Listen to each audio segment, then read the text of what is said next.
involved in witchcraft. And so, we were fellowshipping around. Now, I was not a Satanist. I personally didn't want to have anything to do with the witches, but they were around fellowshipping around the drugs we were involved in. Okay? And so, this was just the people that I was around. And so, just to cut it very short, because we really don't need to talk at length about who we were apart from Christ. Come on. We could all tell stories. As a matter of fact, the people I ministered to for 3 days straight, they said, we're going to have nightmares tonight after what you told us the life you lived before you met Jesus. It was that bad. I showed them some videos of people still alive in prison that were my people, the mafia hitman people, okay? They were like, oh my God, we cannot believe that you were involved in things like this. And so I found myself in Corpus Christi, Texas. Well, okay, Lord, I'll talk about it. Apparently somebody needs to hear this, so I'm going to talk about part of it. I was involved with the mafia in the Dixie Mafia out in Oklahoma. You would think the mafia would be out in a state like Oklahoma. Oh, yeah. And they knew that I was an intelligent person and I understood chemistry. And they found out through fellowshipping around people that did drugs that I knew how to make drugs through chemistry, through science. I was not an intelligent. And so they came to me at one point with what people would call the offer you can't refuse. You are gonna make drugs for us. And I told them, I tried to backpedal and get my way out of it. I really don't know. I was just conning you and all this kind of. But now, see, they're after me to do this thing, and I don't want to. I was never interested in that. And so then, on the other hand, a friend of mine gets arrested, and he goes down to the local police station, and once he got released, he came to me and he said, I was there at what's the main police guy called?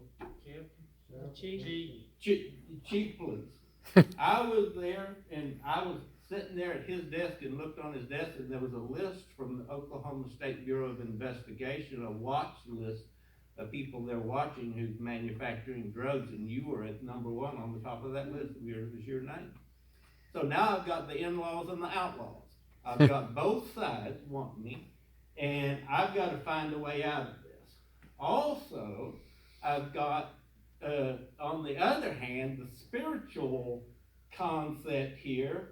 I've got evil spirits working all around me, some of them probably even using me, even though I didn't esteem myself to be, an evil person.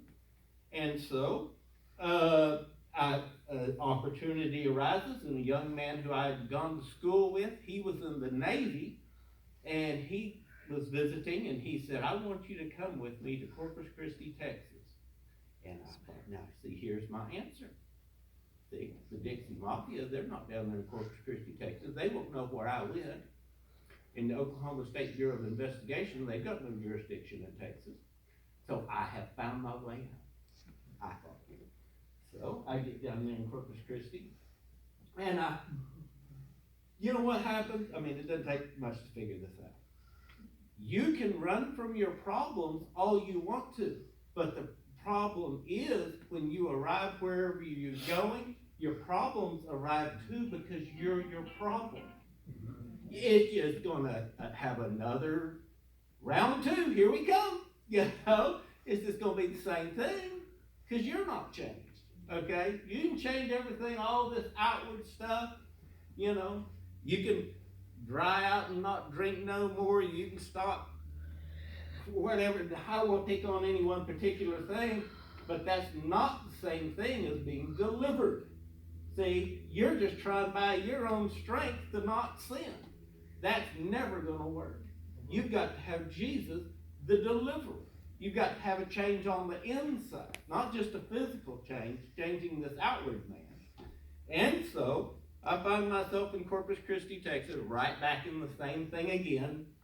And so, one night, we were sitting in this room in Corpus Christi, Texas. It was me, and two other young men. One had come with us from Oklahoma. He was one of them that was involved in witchcraft. He was doing deals with the devil to give him powers to do things. Okay, we'll just leave it at that. The other guy, he would be what some people would term backslidden. Now, I don't know if that's even a New Testament term, but nevertheless, he was out of fellowship, had gone on, just left behind the religious upbringing that he had, and some of that might have even been a good thing because he was raised in a ultra strict, ultra Pentecostal holiness in the sense that it doesn't matter what you do, it's all wrong. I mean, you cannot please them. There's nothing you can do right. It's just go straight to hell on a grease flagpole, anything you do. And so after years and years and years of him trying and striving to do the right things and not do the wrong things, he came to a point where he realized, I'm never going to be able to achieve this. I just give up. You know, if I'm going to hell, I'm going to have a blast doing it. And so he just went on his own way and is what some people would term out of fellowship with Jesus.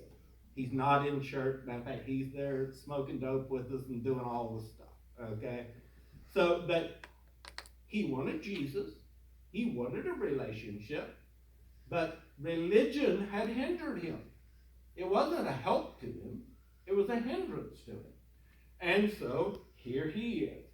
So we've got the witchcraft guy. Now, he was not a Satanist, but he's a witchcraft guy, and this guy that's backslidden Pentecostal holiness. And so we're sitting there on this floor in Corpus Christi, Texas. I'm sitting here. The guy's facing me, and the guy's sitting here sitting on this floor. And the backslidden Pentecostal holiness guy, he looks all of a sudden over there in the corner of the room, and I'm like, what do you see over there? And he says, there's this light over there. And I turned and looked, and here was this little bitty tiny light the size of the end of a pen light, and it starts getting bigger and growing and filling this room. And this young man who's sitting next to me that's involved in witchcraft, he grabs his head and screams, this blood-curdling scream, and jumps up and runs out of the room to get away from this. And this light gets brighter and brighter, literally, as the Apostle Paul declared it, a light brighter than the noonday sun. I like to say it like this. If you had your hand that far in front of your face, you couldn't see it. The light was that bright. But yet, it didn't hurt our eyes. And so, I'm totally engulfed by this light that the Bible calls the glory of God. God's manifested presence. Well, what does that mean? That means God has shown up. He's there now. Okay? Well, of course, we know the omnipresent God is everywhere. He even declares if he went down to hell, he'll be there too, you know? So you're not going to get away from him, but he is manifesting himself to the point, and this may be hard for you, to the point that Jesus himself in a glorified, resurrected body is standing behind me to my right-hand side, right here. Well, how did I know that? Well, you obviously couldn't see it with your physical eyes because you couldn't see anything. Nevertheless, I could see him. You know, the Bible talks about being able to see into the Spirit. I mean, if you saw an angel, you saw into the Spirit. And let me just say this. You know, well, how do you know it was Jesus? Well, I absolutely guarantee you that if Jesus appeared and was sitting right there on that chair, you wouldn't go, I wonder if that's Mr. Rogers. No, you would know it was him, and you would know he was there. Okay?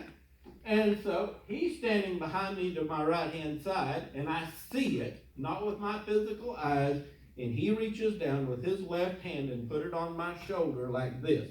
And I'm talking a physical hand. This is not a spirit. This is not Casper the Friendly Ghost floating through the walls. And it was not a vision. Jesus was actually there. It was not a vision of Jesus. He reached down with a physical hand and touched me. And when he did, and if you've got any religious upbringing that's not of God, you're not going to want to accept or believe my story at all. I'll just tell you right off the bat. But I got to tell you what they said, we cannot help but to tell what we've both seen and heard. I experienced this. I was there. He reached down with his left hand, he put it on my shoulder, and everything that was in Jesus came in me. Now, we say these words. I'm just telling you, I experienced them. You know what? Jesus is in my heart. Oh, really? He is, huh? How much of it is just a little toe? You said you got Jesus in you? I'm telling you, everything that was in Jesus came in me. And here's what I mean by that.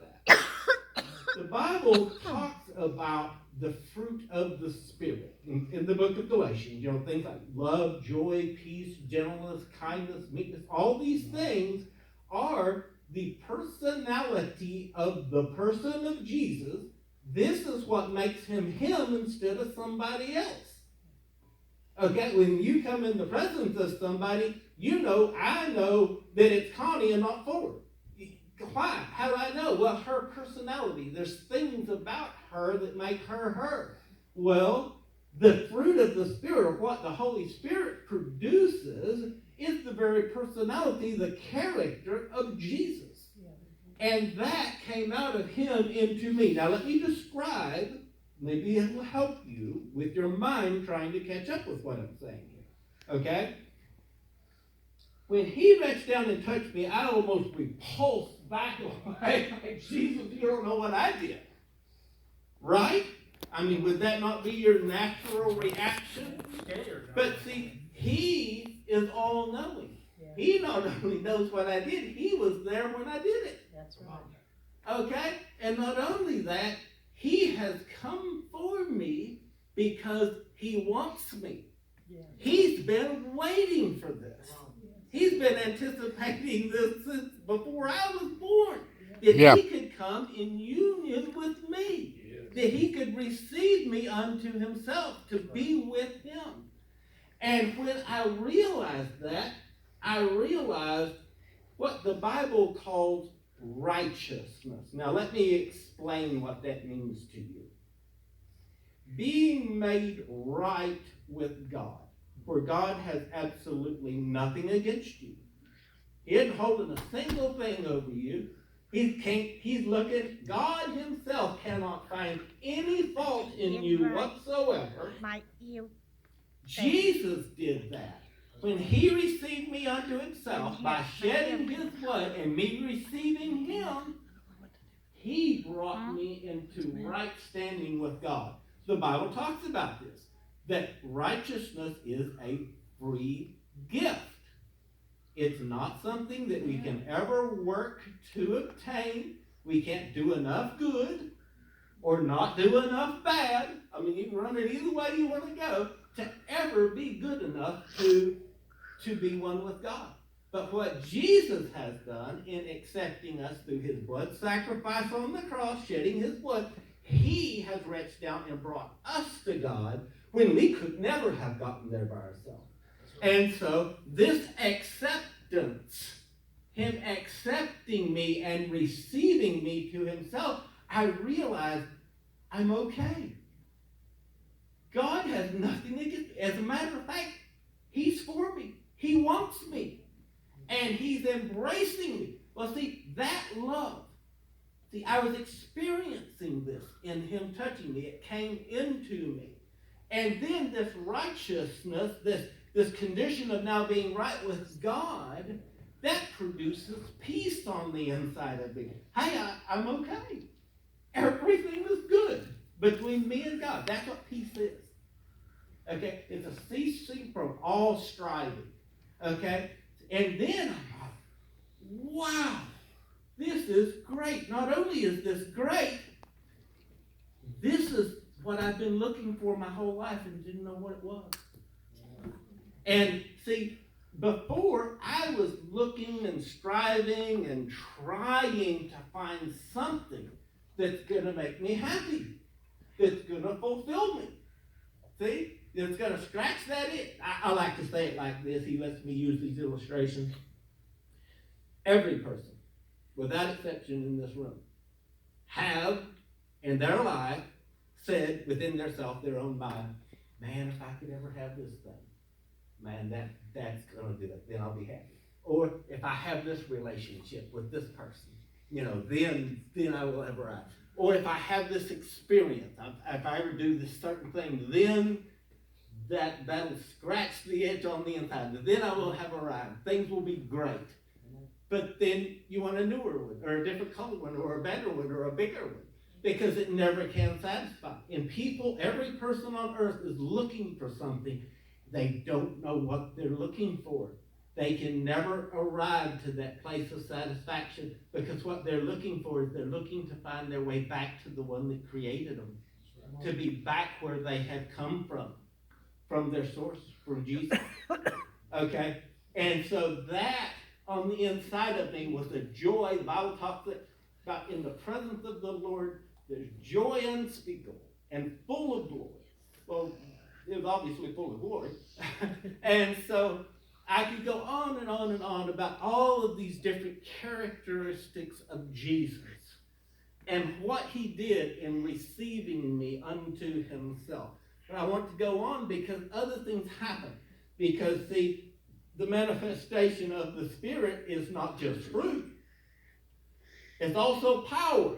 Come on. I mean, people, they want to try to con you out of half of this Holy Ghost by saying, well, we don't want any gifts of the Spirit, but we just want the fruit of the Spirit. It's all about love, brother. And that's not what Jesus said. No. He said, follow after charity or love and desire spiritual gifts. Well, let me explain to you what I mean by that, because this was on a whole different level than anything I've ever heard anybody even talk about. I was at that point what the Bible calls caught up in the Spirit. Now we see this with John in the Revelation. We see it in the Old Testament with Ezekiel and other people, where God took them out from this natural realm where we were at to be with him elsewhere. Okay, we'll just call it that. I did not go to or have an experience that people talk about that they went to heaven. The Bible talks about that. Enoch, he was translated and he went to heaven. He didn't even come back. Okay? But that was not what I experienced. I didn't experience some place that people describe, with streets of gold and, but that maybe, praise the Lord for them, they've had that kind of, that wasn't what I had. I was taken out, and the Apostle Paul, he relates to a person who, most scholars agree that it was him that he was describing, that 13 years previously, this person was caught up into the third heaven, caught up into what he calls paradise, okay? Well, this term caught up or being taken out in the Spirit, that's what happened to me. And I'm going to try to describe to you what this was like. Now, Jesus appearing to me, he was actually standing there. This wasn't a vision. But he took me at that point out into a vision, and this was what I saw. First, I had this, of course, I talked about this glory, this manifestation of the presence of God outside of me. But then I received Jesus, and Christ came in me. See, that is a revelation of Jesus Christ. See, two completely different things. And then he takes me out in the Spirit, and lo and behold, I find out that I'm in him. That is yet another revelation of Jesus Christ. Okay? Because see, before he's outside of me. I'm not even part of it. But now not only is he in me, but now I am in him. And let me explain what that was like. And this is just how I received it. It was as if I was inside of Jesus' physical body, looking out of his eyeballs, and heard his thought instead of mine. Now, the Bible plainly tells us, as born-again Christians, we have the mind of Christ. Not we're going to get it, not we're going to do a bunch of stuff and somehow renew our mind until somehow it becomes his mind instead of ours. That's not what the Scripture says. It says we have the mind of Christ. Let me just say this. If Jesus came in, did he leave his mind somewhere else? I mean, come on. I think that we've received some things and we've said the words, but we don't grasp the reality of the experience that we have had. Okay? So, what's going on here? I'm caught up in the Spirit. I'm literally in Jesus to the point that I'm looking out of his eyes, seeing the vision of God, and everything that he's thinking, I'm hearing what he's thinking. At that point, I was so caught up in him and summed up in him that I was not aware there was a me. Okay? It wasn't, as my one brother says, it's like Kool-Aid Man. Okay, you got Jesus over here, he's the Kool-Aid, and I'm the water over here, and then when you put the two together, which one's Kool-Aid? Okay, you understand what I'm saying?